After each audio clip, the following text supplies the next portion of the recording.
नमस्कार, आप देख रहे हैं न्यूज 18। मैं हूं आपके साथ मेनका चौधरी। खबरें विस्तार से देखते हैं। सबसे पहले खबर नेपाल से जुड़ी हुई। नेपाल में उग्र प्रदर्शन को देखते हुए नेपाल को लेकर भारत सरकार ने एडवाइजरी जारी की है और लोगों को नेपाल नहीं जाने की सलाह दी है। साथ ही सीएम योगी के निर्देश पर यूपी में नेपाल से सटे 7 जिलों में सुरक्षा सख्त कर दी गई है। बॉर्डर वाले इलाके में पुलिस प्रशासन और सशस्त्र सीमा बल के जवानों की तैनाती की गई है, जो निगरानी कर रहे हैं। हर आने जाने वाले की सख्त चेकिंग की जा रही है। महाराजगंज के सोनौली बॉर्डर को सील कर दिया गया है।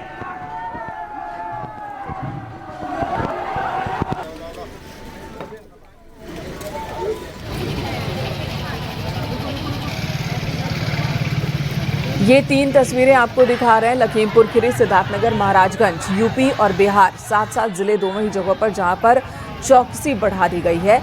जो लोग आ जा रहे हैं नेपाल, बॉर्डर पर सख्त चेकिंग की जा रही है, तलाशी ली जा रही है, तभी आने जाने दिया जा रहा है। सीमा वाले इलाकों में बॉर्डर पर आना जाना आम बात है। रोजमर्रा की जिंदगी में लोग आते जाते रहते हैं, व्यापार के सिलसिले में और अपने संबंधियों से मिलने के सिलसिले में भी। और ऐसे में यहाँ पर सुरक्षा सख्त कर दी गई है। नेपाल में बीते 3 दिनों से हिंसा जारी है, जहाँ पर कई लोगों की अब तक जान जा चुकी है, कई लोग जख्मी हुए हैं। वहीं प्रधानमंत्री को, नेपाल के राष्ट्रपति को, उप प्रधानमंत्री को, कई मंत्रियों को इस्तीफा देना पड़ा। उनके घरों में आग लगा दी गई, संसद भवन में आग लगा दी गई। और इस स्थिति को देखते हुए सीमा पर यूपी में अलर्ट जारी किया गया है।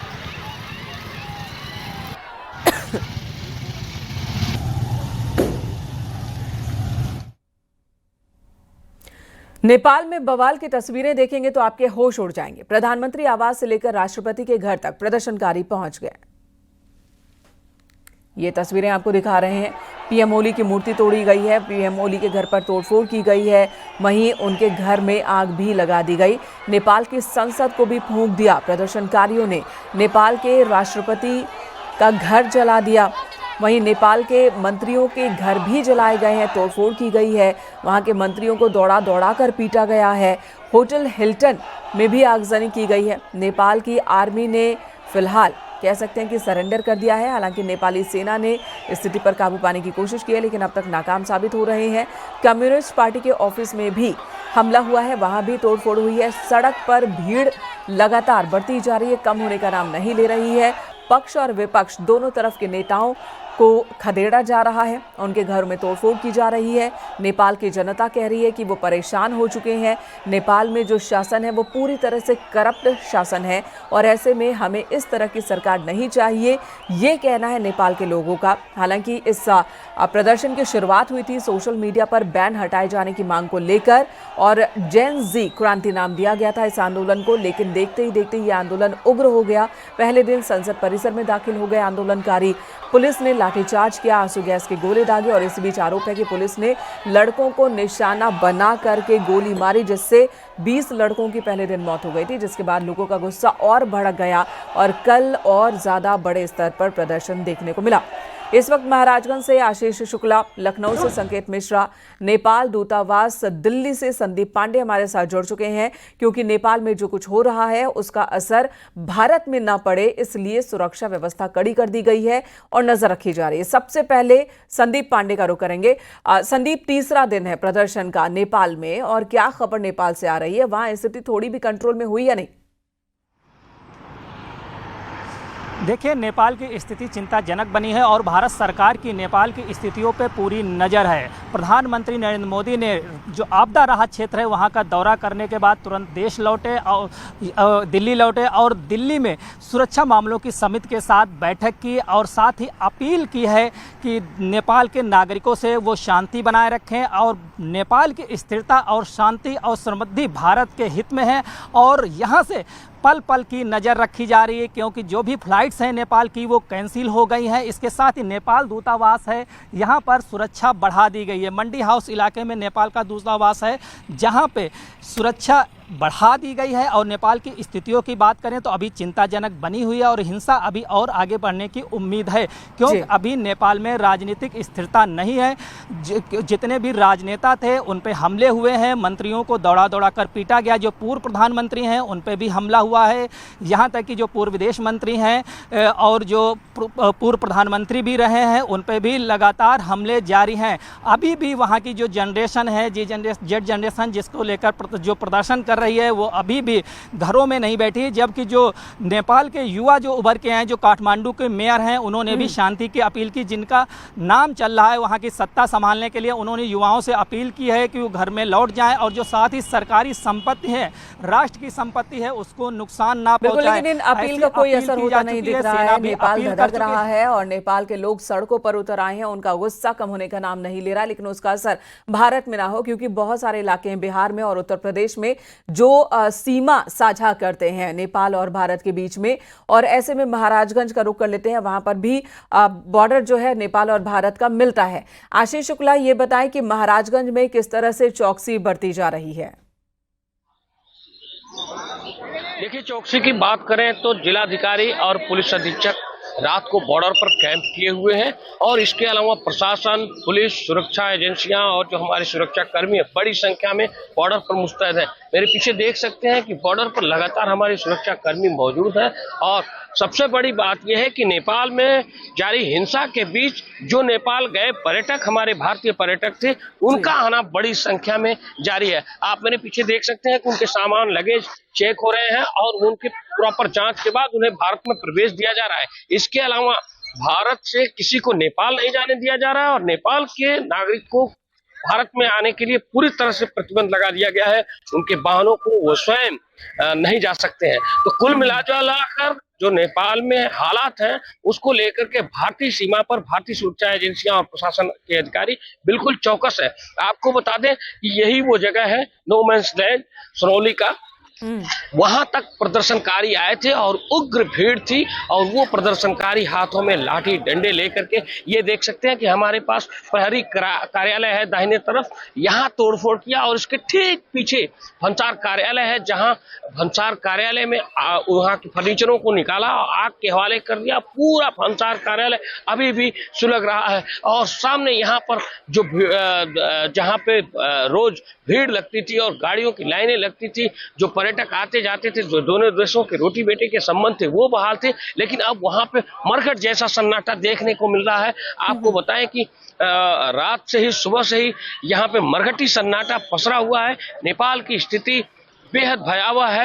ऐसे में तो जो हमारे बॉर्डर पर्यटक पर हैं, महाराजगंज से सुरक्षित हमारे निकालने का सहयोगी आशीष को आप सुन रहे हैं, जो उस लोकेशन को भी दिखा रहे हैं, सोनौली बॉर्डर पर, जहां पर प्रदर्शनकारियों ने प्रदर्शन किया था, आग लगा दी थी, तोड़फोड़ मचाई थी। फिलहाल यहां सन्नाटा देखने को मिल रहा है। वहीं भारत की सीमा में भी हमारे जवान पूरी तरह से, एसएसबी के जवान पूरी तरह से मुस्तैद हैं। लखनऊ से संकेत मिश्रा हमारे साथ मौजूद हैं। संकेत, क्या निर्देश, क्या आदेश दिए गए हैं? बॉर्डर वाले इलाकों में, जिलों में किस तरह की चौकसी बरतने को कहा गया है? बिल्कुल, कल मुख्यमंत्री योगी आदित्यनाथ ने जो पुलिस अफसरों को सीधे तौर पर निर्देशित किया कि यूपी में जो बॉर्डर वाले क्षेत्र हैं, नेपाल से सटे हुए 7 जिले हैं, वहां पर हाई अलर्ट पर रहें और 24 घंटे निगरानी करते रहें। कंट्रोल रूम नंबर जारी कर दिए गए हैं कि किसी भी अनहोनी पर आम आदमी भी सूचना दर्ज करा सकता है। कंट्रोल रूम डीजीपी मुख्यालय में बना दिया गया है। इसके अलावा लगातार मॉनिटरिंग हो रही है। एसएसबी की जो टीमें हैं वो मॉनिटरिंग बॉर्डर एरिया में कर रही हैं। इसके अलावा जो वहां की स्थानीय पुलिस है वो पीएसी यानी कि जो बॉर्डर के क्षेत्र है वहां पर सुरक्षा व्यवस्था पूरी तरीके से चाक चौबंद कर दी गई है और 24 घंटे अलर्ट पर रहने के निर्देश मुख्यमंत्री योगी आदित्यनाथ ने अफसरों को दिए हैं। और यही वो वजह है कि नेपाल 7 जिले दरअसल हैं नेपाल से, जो भारत के खासकर उत्तर प्रदेश के जो क्षेत्र में आते हैं, उन सभी 7 जिलों के पुलिस कप्तानों को उत्तर प्रदेश के डीजीपी ने भी निर्देश जारी कर दिए हैं, जो मुख्यमंत्री योगी आदित्यनाथ के आदेशों के क्रम में।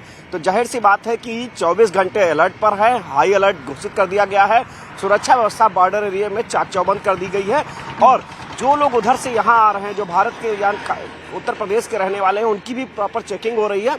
उसके बाद ही प्रवेश किया जा रहा है, ये निर्देशित किया गया है। बाकायदा जो वहाँ के स्थानीय अफसर हैं उनको कहा गया है कि किसी तरीके से घुसपैठ नहीं होनी चाहिए। नेपाल से भारत की तरफ पूरी तरीके से उत्तर प्रदेश में खासकर जो 7 जिले हैं यहाँ पर चेकिंग विधिवत की जानी चाहिए। अगर वो उत्तर प्रदेश के रहने वाले हैं, उनके पास दस्तावेज हैं, तभी वो उत्तर प्रदेश में प्रवेश कर सकते हैं। तो ऐसे में हाई अलर्ट घोषित है, उन सभी 7 जिलों कर दिया गया है। आशीष का रुख एक बार फिर से करेंगे। आशीष, ये बताएं, बहुत सारे लोग हैं जो रोजमर्रा के काम के लिए बॉर्डर के इस पार आना जाना उनका लगा रहता है, या फिर उनके परिवार के लोग इस पार उस पार रहते हैं, उनके लिए क्या हिदायत है? क्या उन्हें रियायत है, थोड़ी बहुत छूट है, या सख्ती उन पर भी है? अभी सुबह सुबह स्कूल का समय था और भारत और नेपाल के जो ऐसे रिश्ते हैं, उन रिश्तों को गर्माहट मैं अभी देखा हूं कि जो स्कूल था, स्कूल खुलने का समय था, वहां पे नेपाल से बड़ी संख्या में बच्चे आए थे जो भारत में पढ़ने जा रहे थे। हालांकि सुरक्षा एजेंसियां और जो सुरक्षा कर्मी तैनात हैं, उन्हें कुछ जरूरी निर्देश दिए गए हैं कि जो रोगी हैं, जो छात्र हैं, या फिर जो मजबूत कारण बता सकते हो, उन्हें जाने के लिए इजाजत दिया तो जा रहा है, लेकिन पैदल।